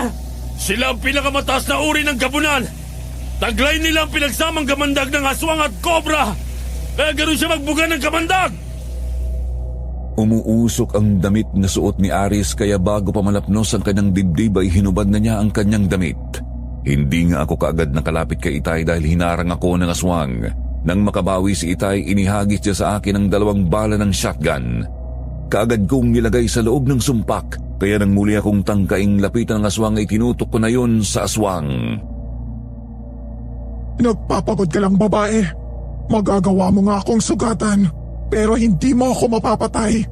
Malalakas kami mga lahi ng gabunan. Dahil ang buhay at katawan namin ay kagaya ng isang kobra. Kahit tadtad ng sugat, patuloy pa rin kikilos at sasalakay. Hindi ako hangal para ulitin ang isa pang pagkakamali. Hindi na kita titirahin sa katawan. Sa ulo na, hangal ka! Ayos! Bulagta ang aswang, Roxanne! Sabog ang ulo niya! Walang silbi ang lakas ng iyong katawan kung wala ka ng ulo. Anong silbi ng pagiging matapang kung wala ka namang diskarte? Mamatay man ako ay ayos lang. Panalo pa din kami. Anong panalong sinasabi mo? Ayan nga't hindi ka na makabangon. Nagdidiliryo na yata ang aswang na to eh. Ganyan talaga mga aswang. Kahit wala nang kakayahang lumaban at mamamatay na, hindi pa rin sila pumapayag maging talunan. Siya nga pala, nasan si Roxy? Nandun tay, binabantayan ni Romel. Hindi ba dalawa ang aswang? Nasaan na yung isa? Tiyak na tumakas na siya nang makita na nasukol na natin ang kasama niya. Wala pa ring malay si Roxy nang iuwi namin sa bahay. Inihiga siya ni Itay sa papag na naroon. Sobra naman ang pag-aalala namin ni Inay. Pati sina Romel at Aris ay hindi na rin umuwi ng gabing yun. Magdamag naming binantayan si Roxy. Tuloy-tuloy ang naging pagtulog niya kaya naman nakatulog na rin kami sa sobrang pagod at puyat. Pero kinabukasan ay nagising na si Roxy. Nakita namin na nakaupo na siya sa gilid ng kanyang higaan. Nakatulala siya pero patuloy na umagos ang kanyang luha. Roxy anak, huwag ka nang umiyak. Ligtas ka na ngayon. Nandito na tayo sa ating bahay. Oo naman, Roxy. Wala ka na dapat na ipag-alala. Tumahang ka na. Ligtas ka na ngayon. Roxy, mahal. Pasensya ka na ha. Hindi ko sila na kayang harapin. Malalakas silang aswang eh. Pero ang mahalaga ay nabawi ka naman namin. Kaya huwag ka nang umiyak. Anong nangyari kay Roxy? Nakatulala na lang siya. At hindi na nagsasalita. Puro na lang iyak. Gising na pala ang ating anak, Chayong. Kumusta na siya? Oo, gising na siya. Kaya lang nag-aalala ko para sa kanya, Ruben. Nakatulala lang kasi siya at hindi nagsasalita. Patuloy lang ang kanyang pag-iyak. Ha? Eh bakit ganon? At tingnan ko nga. Roxy, anak. Meron bang masakit sa'yo? Nanlalamig ang kanyang buong katawan ni Tay. Pero pinagpapawisan siya. Kanina pa namin siya kinakausap pero ayaw naman niyang sumagot. Nagkaganyan siya dahil hindi na kaya ng kanyang isip ang nangyari kagabi. Natakot siya ng sobra sa aswang na yon.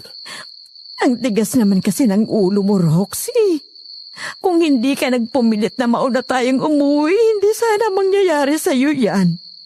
Kung naghintay lang tayo ng ilang sandali at nakabalik ang Itay mo, hindi maglalakas loob na sumala kaya mga aswang na yun kasi marami tayo.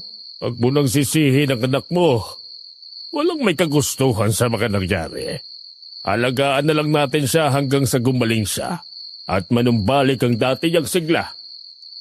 Nay, ipagluto niyo na lang siya ng mga paborito niyang pagkain. Sige, anak.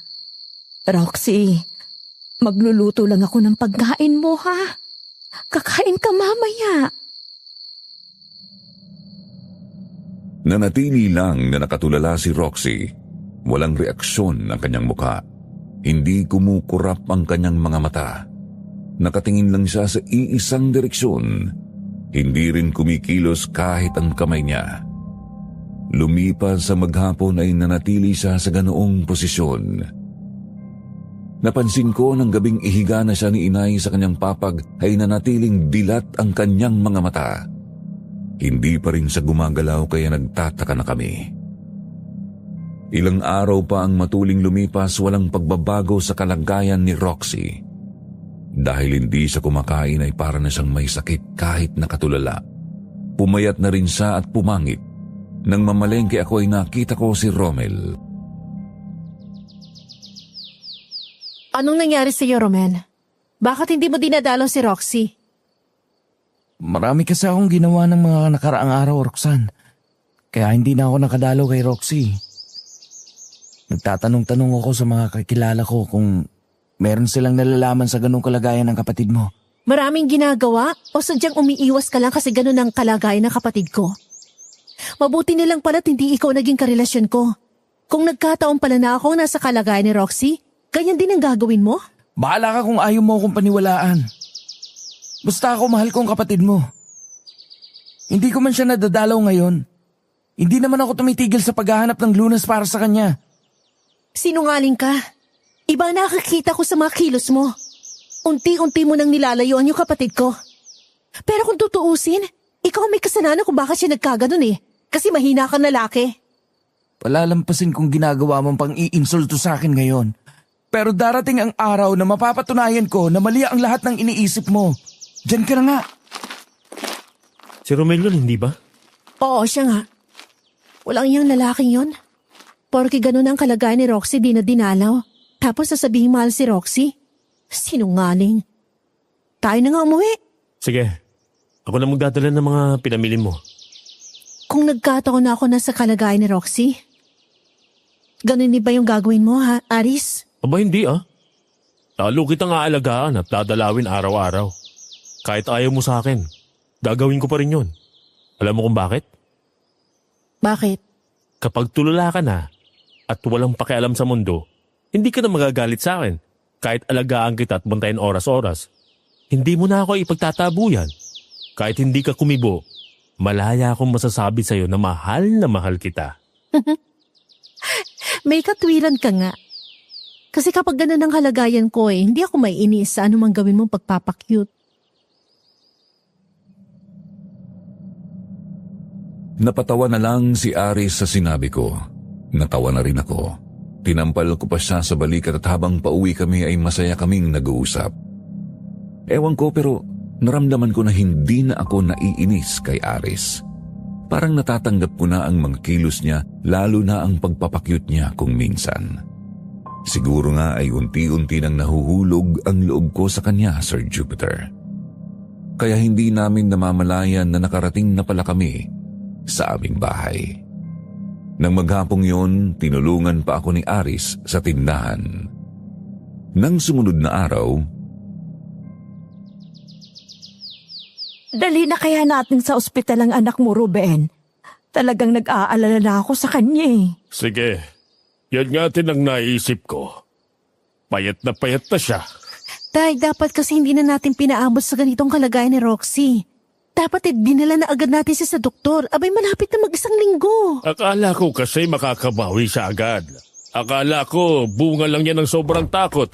Hindi pala. Magandang araw po, Mang Ruben. Aling Chayong. Hindi po doktor ang kailangan ni Roxy. Kung hindi albularyo. Anong ibig mong sabihin, Romel? Ilang araw kang hindi nagpakita dito pagkatapos ngayon ng ganyan sasabihin mo? Gusto mo na ba talaga mamatay ang kapatid ko? Nagganap ako ng kasagutan sa mga nangyari kay Roxy. Kagaya ng sinabi ko sa'yo.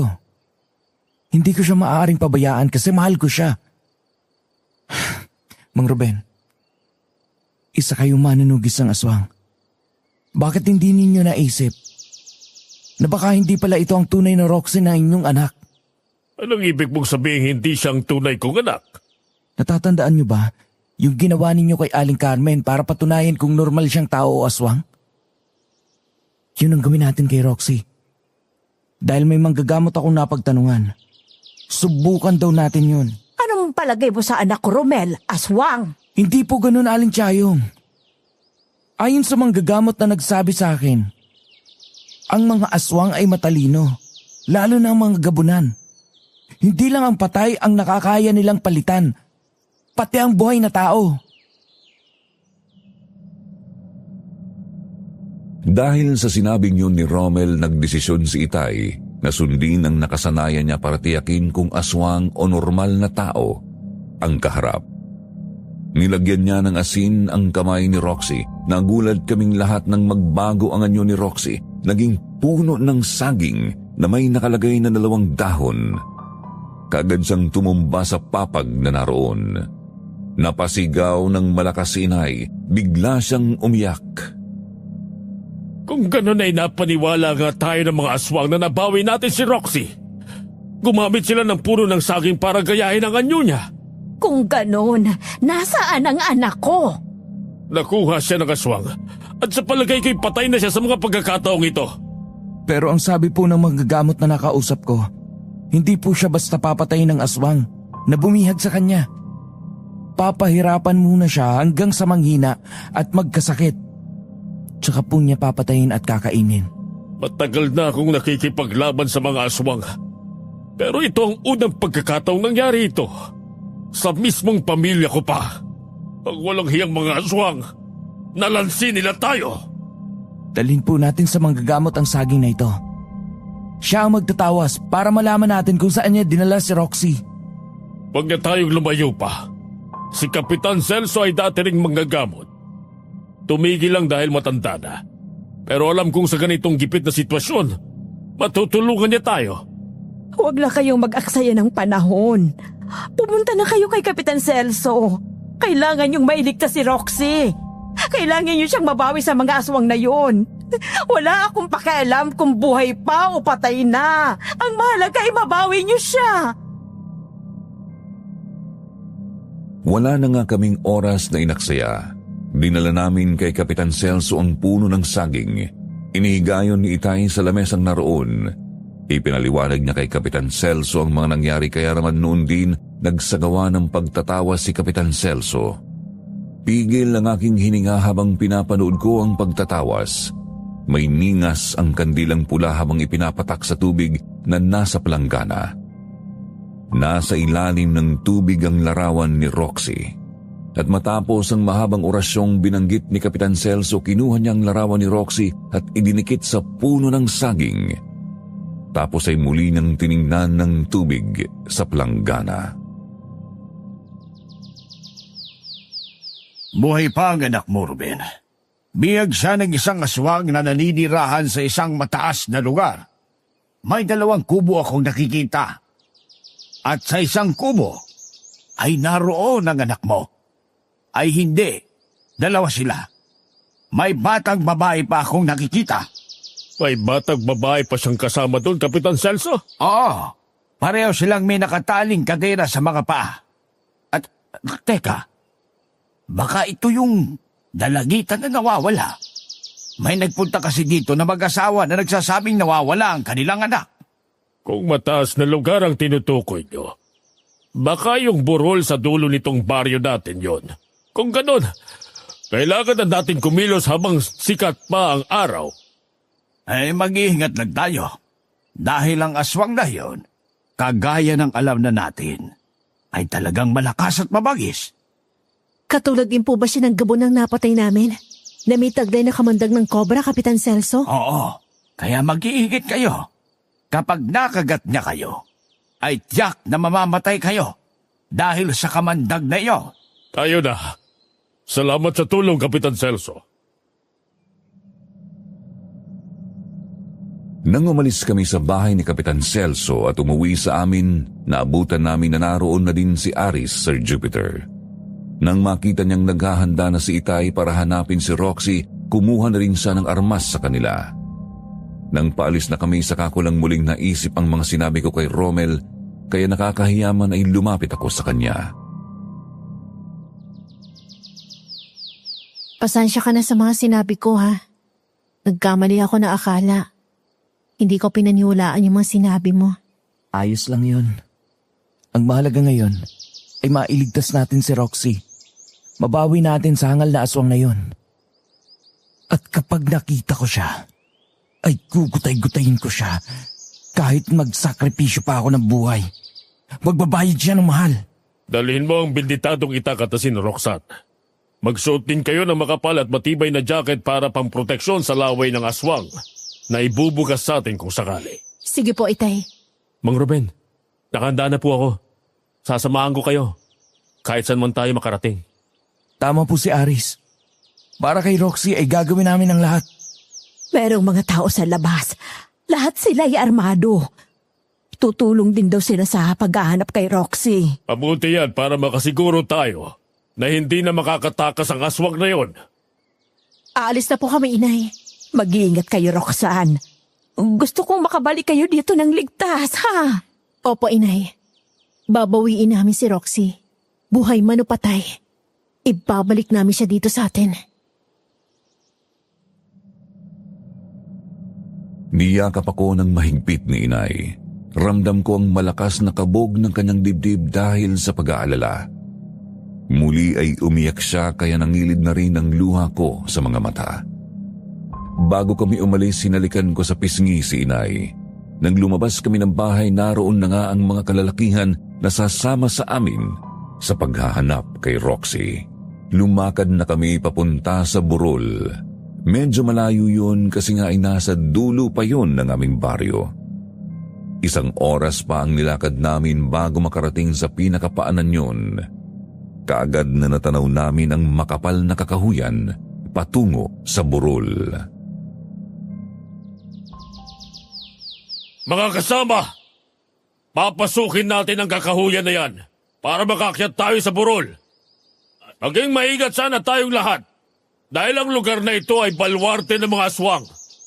Hindi natin alam kung ilan silang nakatira dyan. Nakahanda na po kami, Mang Ruben. Dinala ko na rin po ang baril ni Itay para makalaban tayo sa aswang kahit nasa malayo tayo. Hindi tayo dapat maghiwa-hiwalay. Magkakaroon ng pagkakataon ng aswang na salakayin tayo. Kapag marami tayo, tiyak na mag-aalangan siya. Tayo na, mga kasama! Sinimulan nga naming pasukin ang kakahuyan. Doon pa lang ay nakaramdam na kami ng kakaibang aura sa paligid. Dahil sa dami ng malalaking puno na mayroong makakapal na dahon ay kulimlim na ang paligid. Ramdam din ang lamig ng simoy ng hangin. Naging matalas ang aming mga mata dahil malalakas ang huni ng mga ibong naroon. Paminsan-minsan nakakarinig kami ng tilaok ng mga labuyong manok sa gubat. Nagpatuloy kami sa pag-akyat sa burol hanggang sa makasalubong namin ang isang malaking asong itim. Mang Ruben, may malaking aso. Sa tingin ko ay aswang yan ang tagabantay dito, kaya humanda kayo. Huwag kang magpapaputok, Romel.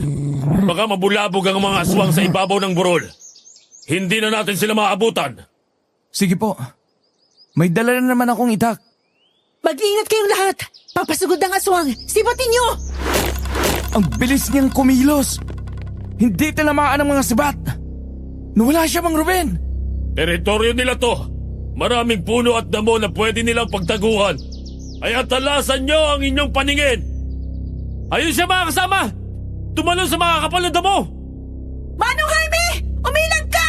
Nasa likuran mo, aswang!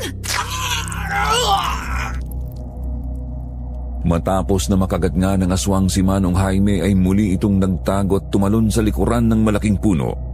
Nang sundan namin sa likuran ng puno, hindi na namin naabutan. Kagaya ng dati ay naglaho na naman siya. Tanging ang mga angil niya ang naririnig namin kaya nag-utos si Itay sa lahat na magdikit-dikit kami at magtalikuran para makita namin ang aswang kahit saang direksyon yon manggagaling para sumalakay. Kaagad namang sumunod ang lahat. Matagal kaming nakiramdam pero nakahanda kami anumang oras na lumabas ulit ang aswang. Hanggang sa bigla siyang tumalon at bumagsak sa harapan ni Aris. Huli ka, aswang! Tikman mo ang talim ng samurai ko! Yeah! Natabahan ko siya! Kaya lang, nagtago ulit! Nasapol mo, pare! Maganda yan! Hindi na siya makakatakas sa atin ngayon. Kahit saan siya magtago ay masusundan na natin dahil sa patak ng dugo niya! Sa likuran ng puno ng banaba! Doon siya nagpunta! Paligiran niyo na ang lugar na yan! Nang hindi na siya makatakas pa! Huwag niyo nang bigyan ng pagkakataong lumaban! Ako ang papatay sa iyong walang yaka! Sige pare, pagtulungan na natin yan! Nang makita ni na Romel at Aris na tumama sa aswang ang mga sibat na pinakawalan ng mga tao, hindi na nila yon binigyan ng pagkakataong makabawi pa. Tinaga nila ang aswang sa mismong leeg niyon hanggang sa mapugot ang ulo. Para matiyak na hindi na yun makakabawi nang bumulagta ang aswang ay napansin ni Itay ang malaking ibong itim na lumipad palayo sa amin. Alinti ka na!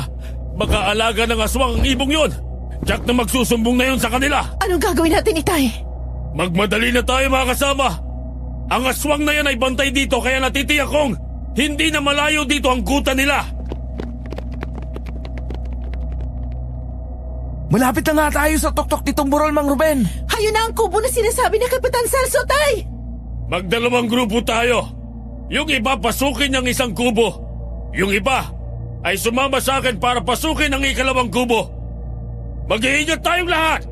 Aris, sumama ka sa akin. Romel, samahan mo si Itay. Tapos yung ibang tao maghati na kung saan kayo sasama. Sige, tayo na! Ganoon nga ang ginawa namin. Naghati kami sa dalawang grupo. Halos sabay-sabay kaming lumapit sa dalawang kubo na yari sa kawayan, pawid at kugon. Pinaligiran namin ang kubo. Isa sa mga kasamahan namin ang dumikit sa dingding ng kubo para sana silipin kung may tao sa loob. Pero nagulat kaming lahat nang lumusot doon ang kamay ng aswang. Hinablot dito papasok sa loob ng kubo ang lalaking kasama namin, kaya nang mawasak ang dingding ay luwantad na isang malaking gabunan ang naroon. Galit na galit nang umangil. Kinagat niya sa leeg ang kasamahan namin. Naputol ang leeg niyon kaya sa galit ng mga tao ay sinalakay na ang gabunan. Pero malakas at mabagsik ang aswang. Kung hindi ka basta tatabla ng itak, bubulagin mo na kita. Saluhin mo ang asin! Ah! Magaling ka talagang mag-isip, Roxanne! Hindi na siya makakita! Nahilam na ng asin ang mga mata niya! Napapaso siya! Pagkakataon na natin ito mga kasama! Tapusin na natin ang halimaw na yan! Sige! Samantalahin na natin ang pagkakataong yan! Na hindi siya nakakakita! Patayin na natin ang halimaw na to!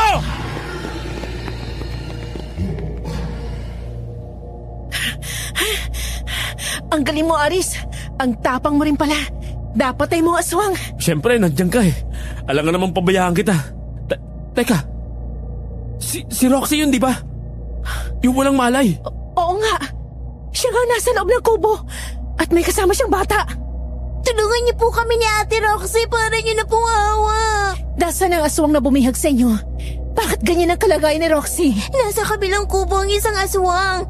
Yung napatay niyo ay bantay dito. Si Ate Roxy po, nawalan po siya ng malay kasi kinagat na siya ng isang aswang. Diyos ko, kinagat ng aswang si Roxy. Roxy, gumising ka. Roxy! Ate Roxanne, ikaw nga. Dumating ka para iligtas ako. Oo, nandito kami ni Naitay, pati sina Aris at Romel. Sumama para iligtas ka. Halika na, iuuwi ka na namin. Sige ate, pero tapusin muna natin ang kasama ng aswang na si Mamerto. Gusto ko makaganti sa ginawa niya sa akin. Palagay ko, natagpuan na siya ni Namang Ruben. Nagkakagulo na sa kabilang kubo. Kaya halika na, Roxy. Kaya mo pa bang lumakad? Ate Roxanne, pagkasabi kina inay at itay, mahal na mahal ko sila. At sana ate, huwag ka na magsalita, Roxy. Kapag nakauwi na tayo, dadali ka namin sa doktor. Hindi ko na kaya, Ate Roxanne. Roxy! Sana patawarin mo ko sa lahat ng mga nagawa ko sa'yo. Pagkasabi na rin kay Romel, mahal ko siya. Roxy! Roxy, gumising ka! Roxy! Bakit hindi ka lumaban? Bakit iniwan mo kami? Nang lumabas kami ng kubo ay nakita namin na nagkakagulo na ang tao. Kalaban nila ang napakalakas na aswang na si Mamerto. Kahit napapaligiran na ng mga tao at marami ng sugat sa katawan ay patuloy pa ring lumalaban. Natigilan lang lahat nang lumapit kami at makita nilang patay na si Roxy habang kalong ni Aris. Itay! Romel! Patay na si Roxy! Pinatay siya ng aswang na yan! Patay ng kapatid mo! Masakit, hindi ba? Ganyan din ang naramdaman ko ng patay ninyo, aking mga kapatid. Kaya ngayon, amanos na tayo. Hindi pa tayo amanos! Dahil pinatay mong babae mahal ko, papatayin din kita! Uubusin ko sa katawan mo ang bala ng baril ko! Paulit-ulit na binaril ni Romel ang aswang na si Mamerto. Tumama ang lahat ng bala niya sa katawan yun, kaya nang bumagsak yun ay kaagad na nilapitan ni Romel para sana barilin yun sa ulo. Pero kagaya ng sinabi ng isang ahas ay ganoong klase si Mamerto. Tadtad na ng tama ang katawan pero buhay pa rin. Bago pa makalapit si Romel ang baril ay nasunggaban na siya ng aswang. Naagaw ang baril niya at kinagat siya sa lieg. Gusto mong makasama ang mahal mo? Pues, magsama kayo sa kabilang buhay. Isakripisyo mo ang buhay mo. Wag! Romel! Tumaya ka sa kanya! Romel! Uli na ang lahat. Wala na siyang buhay. Katapusan mo na din! Halimaw ka! Tumama sa mukha ni Mamerto ang bala ng sumpak ni Itay. Sumambulat ang ulo niyon, kasunod ay bumagsak yun sa tabi ng bangkay ni Romel. Makalipas ang ilang sandali ay bumaba na kami ng burol. Dala ang bangkay ni na Romel at Roxy. Halos panawan ng ulirat si inay nang malaman niya ang nangyari. Sobrang sama ng loob niya habang yakap ang bangkay ni Roxy. Dahil malayo kami sa bayan, naisip ni na inay na huwag nang paimbalsamo sina Romel at Roxy. Isang araw lang silang pinaglamayan at inilibing na namin sila. Kahit masakit sa loob, tinanggap na namin yon. Roxanne, isasama ko na dito mga magulang ko, ha? Ano naman ang gagawin niyo dito? Mamamanhi ka na kami sa inyo para mapakasalan kita. Sinagot na ba kita? Hindi pa nga pero alam ko naman na mahal mo din ako, di ba? Gusto kong malaman kung payag ka na. Oo na nga. Lakasan ng loob mo, ha? Porke alam mong mahal na kita. Sa tuwa ni Aris, niyakap niya ako ng mahigpit. Nagkasundo nga ang aming mga magulang na ipakasal kami. Naging masaya naman ang aming kasal ni Aris. Bumukod na rin kami ng bahay dahil mayroong lote na ibinigay sa amin ang isa sa naging ninong namin. Isang buwan lang ang nakalipas ng isang gabi ay magulat ako nang makita kong nakatayo sa likuran ng puno si Roxy. Akala ko ay namamalikmata lang ako pero hindi pala. Binabati kita sa pagpapakasal niyo ni Aris. Roxy? Buhay ka? Oo, Ate Roxanne. Pero paano nangyari yun? Wala ka ng pulso ng ibaba ka sa burol. Kayong dalawa ni Romel, patay na. Binuhay kami ng kamandag ng aswang na humalo sa aming dugo.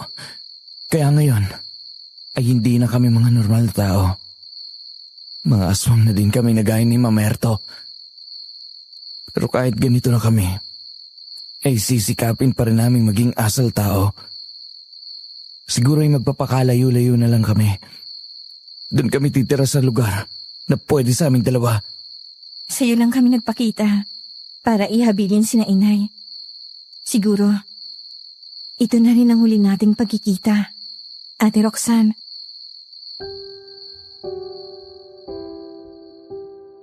Matapos akong yakapin ni Roxy, umalis na sila ni Romel. Naglaho na sa dilim ng gabi. Sinikap kong ilihim ang aking natuklasan. Ayokong madungisan ng masama ang pagkakakilala nila sa aking kapatid. Mula nga noon, hindi na kami nagkita pa. At yan po ang aking naging karanasan sa mga aswang, Sir Jupiter. Kung mapili niyo po ang aking sulat at mabigyang buhay ito sa inyong channel, magpapasalamat po ako ng marami. At sana din ay magustuhan at kapulutan ng aral ng mga tagapakinig natin na ang kadugo at kapamilya ay dapat mahalin at tanggapin anuman ang mangyari. God bless po sa lahat. Maraming salamat.